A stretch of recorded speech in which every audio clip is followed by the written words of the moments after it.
Welcome everyone to this short video where I'm joined by a good friend of mine, Mark Walsh. Firstly, welcome, Mark. Thank you for being here.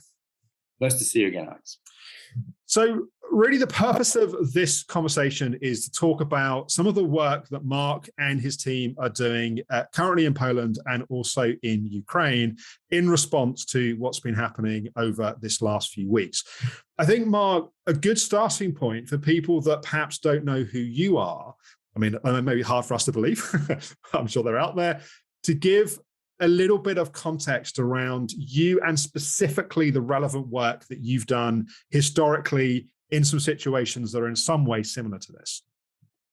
Yeah, so one of the things I've done most is psychological resilience training. So it's basically how not to go crazy. So I've trained, some of the militaries of the world, including a little bit of the Ukrainian military, some police forces, most of the world's NGOs like Oxfam and Save the Children. I've worked in war zones myself a number of times. One of the areas of conflict I worked in was Ukraine. And that is where I met a beautiful interpreter who ended up being my wife. And obviously working there many, many more times and having many connections there. So when this war started, I, felt like, hey, I want to do something here. And in fact, I remember you and I had a conversation, it was only probably a couple of weeks ago now, where you said to me, I think, I'm not sure what I'm going to do. Or maybe I'm going to go and fight. Maybe I'm going to go and I need to do something to be of service. And I remember saying to you, well, surely the thing that you can give that maybe others can't is this work around trauma healing. So maybe say a little bit about why that's close to your heart and why that is so important. Yeah, well, Alex, first of all, thank you for that very good advice. You're one of the main reasons this is happening. I think like many people, I was feeling powerless, angry. My wife was angry. Her parents had become refugees. And I was like, I need to do something here. And then you and a couple of other people pointed out that, hey, you're actually really well placed in that you've done this kind of work before around trauma. And Ukrainian culture, you speak a bit of Russian, blah, blah, blah. And I thought, what, that just totally makes sense. First, I was like, well, I'll go help people psychologically. And then I thought, well, how can I have the most impact? Why don't I do what I do every day, which is train trainers? I.e. that right now in Ukraine, there are not enough psychologists, not enough therapists, but there's things that people that have got some training can do that can learn relatively quickly in terms of psychological first aid, in terms of trauma education, even in terms of some very simple things. And because I have good links out there, it's pretty straightforward to organize with a local trauma organization, local university. I've got some friends in Lviv, which look like a sort of safe enough place to do it. So we opted for that. And within a very short space of time, we started fundraising, we started organizing. A week ago, this wasn't really a project. Now I'm on the ground in Poland, collecting medical supplies because we're bringing some of those, organizing the training and getting it ready, really, for us starting in about a week's time.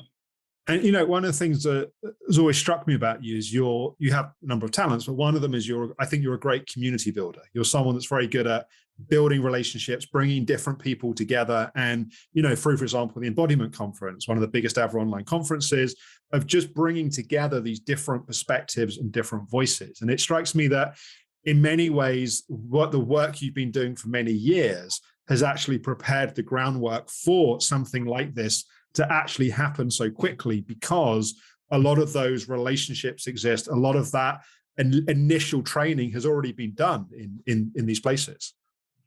Yeah, there's people who know my work out there. There's people who, trust me as an organizer.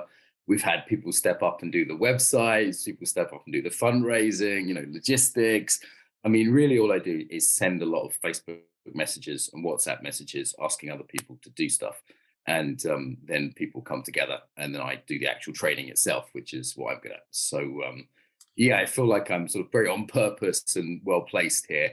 And, I know training trainers will impact, probably estimate, if we get the funds we need to give them a salary, because that's the key thing for sustainability. It's relatively cheap for me to go out there and, I'm flying on EasyJet and staying in Airbnb, and it's relatively straightforward to do the training. The key thing is actually giving people a salary so they can keep doing it afterwards. So that's what we're fundraising for at the moment, because I want essentially people who are psychologists and coaches and people I know who have become refugees within Ukraine don't have a job. They can do this work and they'd love to do this work, but they need something to live on. And I think that's also what's important here is we're not just talking about something where you go in, you just do something for a couple of weeks and you have an impact and then it's over. Because of course, anyone that knows anything about trauma realizes that trauma doesn't get resolved in a week or two. And also often the places that trauma really starts to come out is when people are safe enough to start feeling it. And right now, a lot of people are just, obviously they're in a shock response and the training is going to help with that. But to have a real impact on the long-term impact of trauma, it needs to be something that's more sustainable in terms of the intervention. Yeah, absolutely. I mean, there's a couple of students of mine are here in Krakow as refugees, and I took them for dinner last night, just for a bit of light relief and took them out. And it's interesting to see their nervous systems start to come down now they're in Poland. And I've seen that from friends who have gone from Kiev to Lviv even, which is safer. And that follow-up support, which of course, I've already started the pre-work, and we've got the follow-up support afterwards. And you very kindly donated one of your trainings for that, which I appreciate, because that follow-up support and resources is really important. But the training itself has to be done sort of intensive in person. And that's what I'll be doing next week. So if people feel moved to support, say a little bit, we'll obviously put the website link on the video. We'll also put it in the description and everywhere we can. But say specifically, there's some different stages to this, and you've spoken to it a little bit. But yeah, just walk us through exactly what that money is going to be supporting in terms of project stages and project milestones. 3 milestones. First one was just, can we make this happen? That was like a few £1,000, very low costs compared to like a major NGO actually. Cause just doing off my own back. That we've smashed. Second target, 40,000 US. I think at time of filming, we're at 32, 33. So we're almost there. And that's enabling us to bring medical supplies. We thought as we're driving out there anyway, and a lot of people really aren't right now, all the traffic's going the other way, we thought we should bring something useful. So I've been in touch with local doctors, so we didn't bring junk. They're saying like, look, we need these medicines. Like today I was talking to a children's hospital and they're like, we've got to do these operations. We need these specific medicines by Monday. So, that's what I'm doing at the moment. And that's 40K. 200K is the target to actually give the trainers a salary. It's basically about 10,000 US per year, which is pretty cheap by British or American standards. But in Ukraine, that's a reasonable wage. In order to give a salary to the psychological resilience trainers so they can keep doing this. And some will be working with refugees abroad, some will be working within Ukraine, most, and that's what will make the real difference long term. So that's what we're collecting the cash for. And as I said, it's very low kind of admin and overheads compared to most charities. And I think what's also particularly impactful is these people are actually native on the ground. This is not people on a Zoom link in a completely foreign land. This is people that are themselves living and experiencing and going through this, but have some training and some skills that really can make a difference. Yeah, the cultural specificity is really, now I understand sort of Slavic culture, married to a Ukrainian, been to Russia and Ukraine many, many times. I understand it reasonably well. But it's very different when someone's local. It's very different than a foreigner from the UN coming in. When someone's local, they understand the language, they understand the culture. They've lost family, they've got refugee family, they've been through it the same. And that will make the world of difference. Because then when people say you wouldn't understand, they're like, no, I would.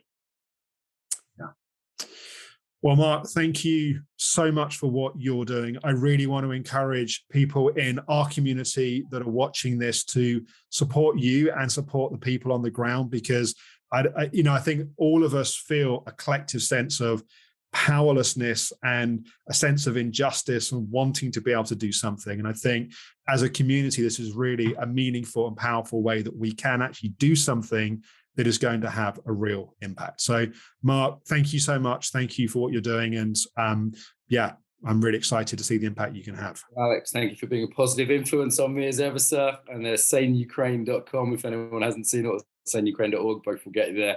And we will make a difference. And that is worth doing. Thanks, Mark.